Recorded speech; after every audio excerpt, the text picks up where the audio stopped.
तो पिछली वीडियो में हमने क्वेश्चन नंबर 5 कवर कर लिया है, एनसीईआरटी एक्सरसाइज 10.4 का क्वेश्चन नंबर 5।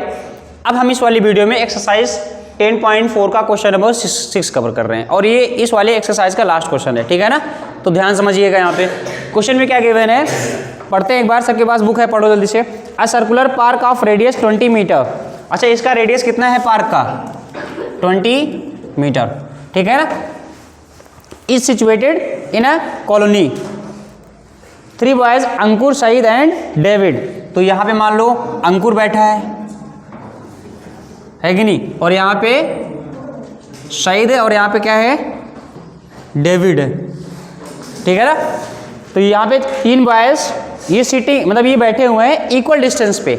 अच्छा, ये जो इसकी डिस्टेंस जो है यहाँ पे क्या है, इक्वल है, मतलब ये अंकुर से सईद की जो डिस्टेंस है इक्वल है और सईद से डेविड की डिस्टेंस इक्वल है, डेविड से क्या अंकुर की डिस्टेंस इक्वल है। तीनों इक्वल डिस्टेंस पे बैठे, मतलब यहाँ से तीनों को मिलाएंगे ये इक्वल आएगा ना। ये देखो, ये तो कह रहे हैं ना तीनों इक्वल डिस्टेंस पे यहाँ पे बैठे हुए हैं, ठीक है। तो तीनों को डिस्टेंस मतलब ये लेंथ जो है तीनों के बीच की जो डिस्टेंस है ये इक्वल है।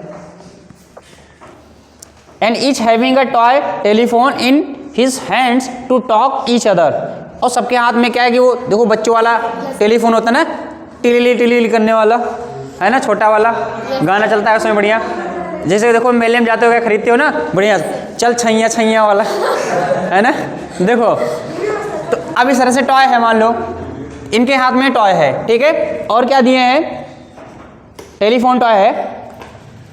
Find the length of the string of each phone, ठीक है।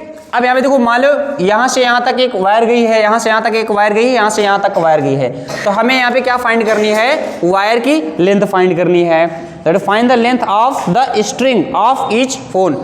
हमें हर एक फोन की यहाँ पे स्ट्रिंग फाइंड करनी है ना, इसकी लेंथ कितनी होगी, फोन मतलब ये वायर की लेंथ कितनी होगी, हमको ये फाइंड करनी है। इतनी बात समझ में आएगी नहीं? तो यहाँ से देखते हैं, मान लो। अच्छा देखो, पहली बात तो ये, अगर देखेंगे ये तीनों की लेंथ आपस में इक्वल है कि नहीं, क्योंकि तीनों के बीच की डिस्टेंस आपस में इक्वल है, क्वेश्चन में दिया है ना। इसका मतलब क्या, तीनों की साइड इक्वल है, तो ये कौन सा ट्रायंगल होगा, इक्विलेटरल। और इक्विलेटरल ट्रायंगल की खास बात क्या होती है कि अगर देखेंगे इनका मीडियन जो होता है ना, ये हो गया मीडियन, मिड पॉइंट पे होता है, दैट इज ये। और ये मीडियंस के इंटरसेक्शन पॉइंट को क्या बोलते हैं, सेंटर ऑफ ग्रेविटी ना, सेंट्रॉइड। क्या हमने ये चीज़ बताई थी कि नहीं, बताओ। ए बी सी डी और मान लो इसको ले लिया ई एफ और ये पॉइंट ओ हो गया, ठीक है। तो अगर हम ध्यान से देखेंगे यहाँ पे ये क्या होता है, मीडियंस के इंटरसेक्शन पॉइंट को क्या बोलते हैं, सेंटर ऑफ ग्रेविटी। और सेंटर ऑफ ग्रेविटी जो होता है यहाँ पे, या फिर इसको क्या बोलते हैं, सेंट्रॉइड, सेंट्रॉइड बोल देते हैं, ज़्यादा बेटर है। तो मीडियंस के देखो, ये मीडियन, एक मीडियन ये हो गया एडी, दूसरा ये वाला हो गया, तीसरा ये। तो मीडियन का इंटरसेक्शन पॉइंट क्या हो गया, सेंट्रॉइड। और ये जो सेंट्रॉइड जो होता है, तो यहाँ पे हमने एक चीज़ और बताई थी, ये AO और ये OD का रेशियो जो है, दैट इज OA और OD का जो रेशियो होता है ये 2:1 होता है। क्या इतनी बात समझ में आएगी नहीं, पहले बताओ। ये हमने बताया था कि नहीं इतना, बोलो, सेंट्रॉइड में, ठीक है। तो अगर आपको नहीं पता है तो हमने सेंटर्स ऑफ ट्रायंगल की वीडियोस अपलोड की हैं, तो वहाँ पे हमने कौन कौन से सेंटर कवर किए हैं, सेंट्रॉइड कवर किया है, ऑर्थो सेंटर कवर किया है, और इन से सर्कम सेंटर कवर किया है, और कौन सा लास्ट में एक इन सेंटर है ना। तो मतलब 4 टाइप के हमने सेंटर कवर किए हैं, उसमें जाके देख लेना, ठीक है। इतनी बात समझ में आएगी नहीं? तो चारों सेंटर की हमने यहाँ पे वीडियो बना रखी है, पिछले प्लेलिस्ट में इसी में होगा, आप लोग जाके वहाँ से देख लीजिएगा और ये क्लियर करके तब इसको देखिए, ठीक है। अब देखो, तो ये सेंट्रॉइड जो है क्या करता है, मतलब सेंट्रॉइड में अगर देखेंगे ये पॉइंट O जो है ना, ये पॉइंट O जो है, दैट इज ये क्या करेगा, OA और OD का जो रेशियो होता है ना, ये क्या होता है, 2:1 होता है, ठीक है। अब ध्यान से देखो, तो यहां से देखेंगे, ठीक है, ये हो गया, थोड़ा सा तिरछा हो गया, सीधा ड्रॉ करते हैं।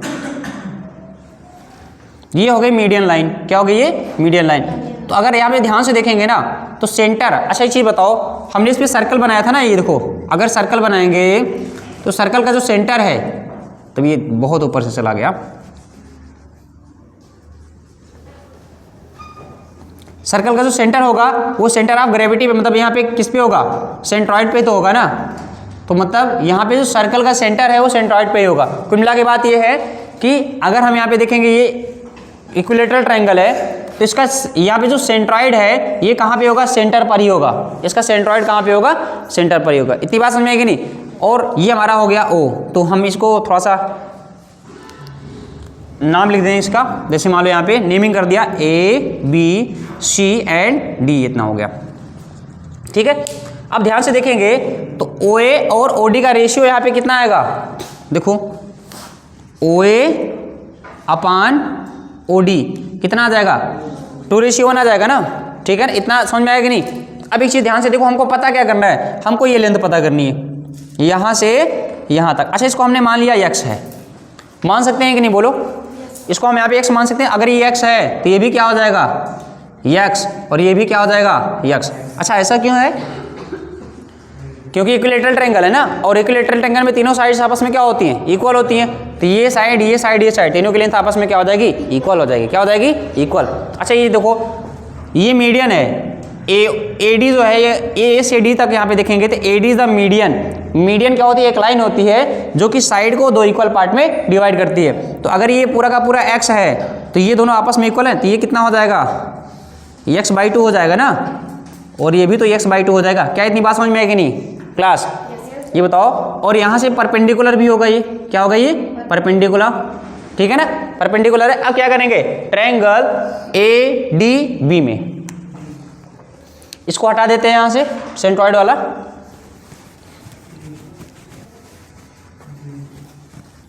DB in triangle ADB। देखो हमें पता क्या करना है, सिंपल सी बात है, देखो हमें पता करना है x।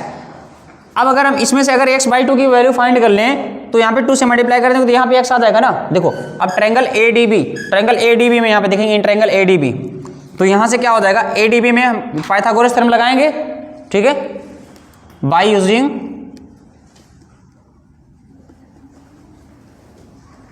Pythagoras theorem. अगर यहाँ पे पाइथागोरस थ्योरम यूज करेंगे तो क्या हो जाएगा, AB² इज इक्वल टू क्या हो जाएगा, AD² plus BD² plus BD²। ठीक है ना। तो अच्छा, एक चीज़ देखो यहाँ पे AD की लेंथ हमको नहीं पता।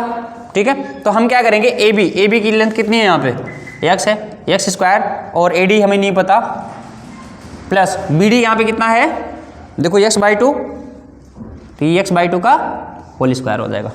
ओके, अब देखो यहाँ से x² is equal to AD² plus, या फिर इसको एक काम करते हैं, ये पूरे के पूरे को उधर ले आएंगे, तो x/2 का whole square is equal to AD²। तो यहाँ से क्या हो जाएगा, x² माइनस x² अपान क्या हो जाएगा 4 इज इक्वल टू AD²। और देखो ये 4x² माइनस x² अपान 4 और इज इक्वल टू AD²। ठीक है, तो ये देखो कितना हो जाएगा, 3/4 x² is equal to AD², या फिर AD² is equal to 3/4 x², and यहाँ से AD इज इक्वल टू कितना हो जाएगा, यहाँ पे रूट लगाएंगे ना, तो ये AD की वैल्यू हो जाएगी 3/2x। क्या इतनी बात समझ में आएगी नहीं, पहले बताओ क्लास। ठीक है ना, अब ध्यान से देखते हैं, AD यहाँ पे कितना आ गया, 3/2x। अच्छा, ये देखो हमने यहाँ पे क्या निकाला है, दैट इज OA अपान OD 2/1 होता है। ठीक है ना, तो अगर यहाँ पे देखो, अगर मान लो OA और AD का रेशियो निकालें। अच्छा देखो, ये जो है 2 है और ये क्या है 1 है कि नहीं, होता है ना। अब अगर ध्यान से देखें, ये 2 और 1 हो गया, तो अगर हम यहाँ से क्या करेंगे, मान लो OA और AD का निकालना है, तो OA अपान AD कितना हो जाएगा, OA अपान AD। धैर्य बताओ, OA अपान AD क्या हो जाएगा, OA और AD का रेशियो 2/3 क्या हो जाएगा, 2/3। तो यहाँ से देखो OA इज इक्वल टू 2/3 और क्या हो जाएगा AD, या फिर AD यहाँ पे ऐसे कर लेते हैं, AD इज इक्वल टू, देखो 2 times of AD is equal to 3 into OA, और AD इज इक्वल टू क्या हो जाएगा 3/2 इंटू OA। ठीक है ना, तो AD is equal to 3/2 into OA। OA की लेंथ कितनी है, ओ ए सेंटर है कि नहीं, और ये सॉरी कह रहे हैं सेंटर, रेडियस है कि नहीं यहाँ पे, ओ ए रेडियस है ना, तो रेडियस कितना है 2 दिया कि 20 दिया है, 20 है ना रेडियस। अब यहाँ पे देखो कैंसिल करेंगे तो कितना हो जाएगा, AD कितना आ गया 30 मीटर। आई बात समझ कि नहीं। अब अगर हमको AD मिल गया 30 मीटर तो ये वैल्यू उठा के यहाँ पे पुट कर देंगे ना, तो ये क्या करेंगे AD की वैल्यू हमने यहाँ पे क्या निकाली है 3/2x और जो टू कितना है 30, यहाँ से देखो ठीक है। तो अभी यहाँ पे क्या हो जाएगा x is equal to 30 into 2 upon क्या हो जाएगा 3 ना, ये 3 इधर आएगा नीचे तो 3 यहाँ पे 10 टाइम्स, तो x की वैल्यू कितनी आ जाएगी 20 क्या मीटर ना। और हमें पता क्या करना था, ये x की वैल्यू पता करनी थी ना, तो मतलब ये सबके बीच की दूरी क्या हो जाएगी 20 metre. Hence length of string, यही तो पूछ रहा था ना, hence length of string is 20 metre, क्या हो जाएगा 20 मीटर। इस यहाँ पे तो x की वैल्यू जो आ जाएगी क्या है 20 मीटर हो जाएगी, और जो टेलीफोन में जो वायर लगा है यहाँ पे स्ट्रिंग लगा है वो कितने मीटर का हो जाएगा 20 मीटर, ये भी 20 मीटर, ये भी 20 मीटर, ये भी 20 मीटर। आई बात समझ में कि नहीं। एक बार फिर से जल्दी से इसको रिवाइज कर लेते हैं कैसे किया।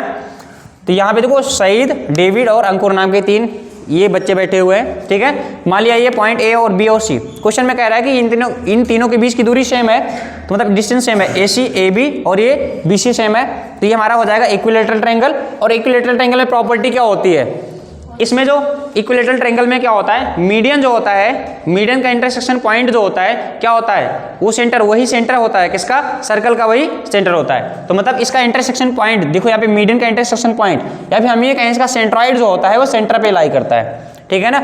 इसमें इक्विलैटरल ट्रायंगल, ये इक्विलैटरल ट्रायंगल है, तो इक्विलैटरल ट्रायंगल में क्या होता है सेंटर जो होता है, ठीक है, सेंटर जो होता है, या फिर हम ये कह लें कि सेंट्रॉइड जो होता है वो सेंटर पर ही लाई करेगा। तो सेंट्रॉइड अगर देखेंगे जी सेंटर पर लाई करेगा।